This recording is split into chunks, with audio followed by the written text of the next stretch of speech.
Hey guys, okay, so we are at 34 weeks, which is crazy. I can't believe it's 34 weeks already.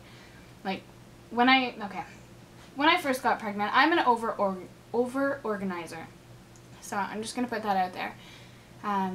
When I first got pregnant, I wrote down on my BlackBerry in my calendar, like, my weeks change over on Saturday, so every Saturday I was like, 38 weeks, so many weeks left, or 32 weeks, so many weeks left, and I saw like 6 weeks left. I'm like, are you kidding me? Like, 6 weeks is no big deal. Like, that's how long they take you, that's how long it takes to have a package delivered. Like, they give you 4 to 6 weeks. It's really not that long. So that's really exciting. Okay, so as usual, I have my list. Okay, so movement. She doesn't stop moving. Like, I've read, like, I get those little notifications in my email. I think I said like a million times. Whatever.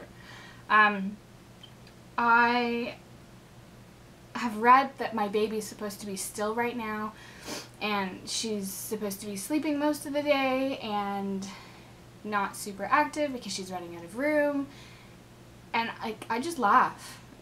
It's not the case. I have a little girl doing kung fu in my uterus all the time. I have feet, I can see it, I can watch it. I put up a video. It wasn't the best video, but I finally caught it. Ah! If I knew how to edit these things better, I would cut that out. All of my likes.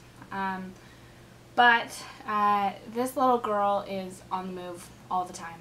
So I'm hoping that that means she's got lots of room and she's smaller, right? Because that means small baby, and hopefully small baby means small baby head and everything else that goes along with that. I don't sleep anymore. I am exhausted. I can't sleep at night. I'm not comfortable at all. Sometimes I can sleep in the afternoon. I gave up on my pregnancy pillow. I found that it just sort of, I felt like I was trapped. I couldn't roll. Like, I don't know if you guys are familiar with it, but probably if you're watching this. It's like a big letter C. So I usually keep one half under me, and then it goes behind my back, and then I'll keep it between my knees. And I just got stuck. Like, to get it out from between my knees in the middle of the night to turn over, it was a nightmare. I threw so many fits throwing this thing across the room. I got rid of it. So now I'm just using a buttload of normal pillows. It's okay, but by the time I'm comfortable, I have to pee, so I give up.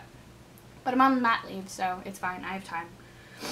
I'm starving all the time. It's horrible. I'm really trying to keep my weight gain down, but I'm hungry all the time. And that's not like me. I'm not a foodie. But I was at my cottage for the weekend, and my parents are laughing at me because I'm like, okay, well, what do we want to do for lunch? And my mom was like, well, you just ate breakfast. And I was like, yeah, I know, but I'm just planning. She's like, why are you planning? It's like, I don't know. So I'm concerned about my next meal. I wake up starving. I can't eat in big amounts. I eat little bits all the time, but I'm always hungry. And I don't even have specific cravings. I just want food.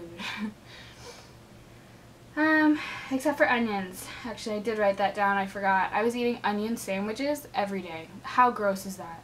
Seriously. I'd cut up, like, the sweet onions. And they're not really sweet. They're just not brutal. I would have sweet onions on whole wheat toast with a piece of cheese and mayonnaise. Really, who does that? Like, clearly I'm pregnant.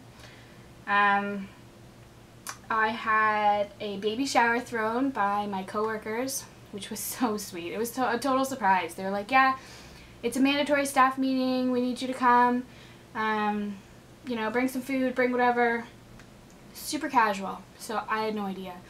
And I arrive, and there's like pink balloons and streamers everywhere. And I come in with like arms full of stuff. And they're like, what are you doing? So it was totally a surprise, and I'm so glad because I'm usually pretty in tune with things, and nothing's a surprise for me typically. So it was lots of fun. They spoiled me rotten.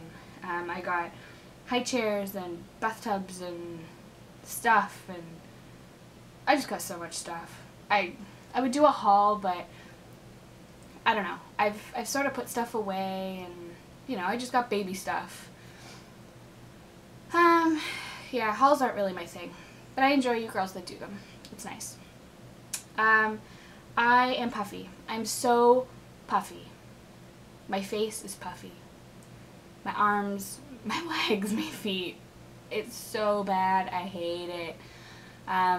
My feet have actually started to swell though, to the point where I could actually dent my ankle. I would show you, but I don't really want anybody to see if they don't have to, so I'm not going to. But my feet, I can't make a dent. They're just puffy. And my hands, the circulation was so bad. Actually, they're not. No, you can't really tell right now. But they were like white and red. They weren't like normal hand color. And they were all splotchy. You know that look when you like put an elastic on your finger and then you take it off and it gets splotchy and white? It was like that. But I didn't have any elastics on my wrists. It was just no circulation. So it started like moving, and that seemed to help a bit, but it didn't go away. I haven't been in a bad mood at all. This whole pregnancy, I know people say, you know, don't mess with the pregnant girl, but I've been fine. Except for the odd thing here and there. I mean, I guess I'm a little short-tempered, but I'm so easygoing that I think it just continued over. Yeah, and I never turned into a moody biatch, thankfully. And I'm sure my boyfriend's happy about that. Except that when it comes to food, like, I'll use an example at my cottage this weekend. My family and I had driven around. We'd gone for a ride to check out this whatever beach sort of close by. So when we got back, it was like 8:30 at night. I hadn't eaten since lunch, except like an ice cream cone in the afternoon and some peas. So I was starving. So my dad was barbecuing, and we made some corn because we got some on the way home. Stopped at the road, like on the roadside. So we picked up some corn. He barbecued that first, and then we were gonna have hamburgers. And once he was done his corn, he turned the barbecue off, and I was like, "What are you doing?" I was like, "You're supposed to be making hamburgers." And he's like, "Well, I want to eat my corn." I was like, "But I want hamburgers." He's like, "Well, I don't want to eat cold corn." I was like, "Well, how long does it take you to eat corn? You just turned the barbecue off." He's like, "I don't know, like half an hour. I want to relax." I'm like, "It's 8:30." And I can't stand up for very long because I get baby on bladder syndrome. So I couldn't stand there and cook burgers for half an hour. Ugh, I could have killed him. But anyways, he's like, "Fine, I'll sacrifice my corn and I'll make your burgers." And he calls them Sophie burgers because anything, when I get bent out of shape over food, he just calls it Sophie food or Sophie whatever I'm eating. So I guess he's sort of blaming the baby, so he's not totally blaming me. Yeah, I normally don't freak out over food. I'm still super thirsty. I want to drink everything I can find, but I'm trying to mainly just drink water. I put lemon in it. Sometimes I get that Crystal Light, but not a lot because I know there's aspartame and that's bad for me and baby girl. Her nursery's done, so I'll give you guys a tour when it's all done. I'll probably do that when I do my hospital bag video, which I will do today as well. My clothes, I've for the most part given up on style. I'm a comfort girl. I want to be comfortable all the time because it's hard to get comfortable now. I'm huge. Oh, I made the mistake of trying on my jeans. I grabbed my jeans from when, like the ones I was wearing all the time before I was pregnant, and yeah, I got them maybe this far above my knees. Big mistake. Yeah, not doing that, and I don't recommend doing that. My camera will shut off at some point. It just does. Baby girl dropped. Sophie has dropped. She is, it happened maybe 2 weeks ago, week and a half. Yeah, she's so much lower. I don't know if you'll be able to tell when I show you, but I shall. And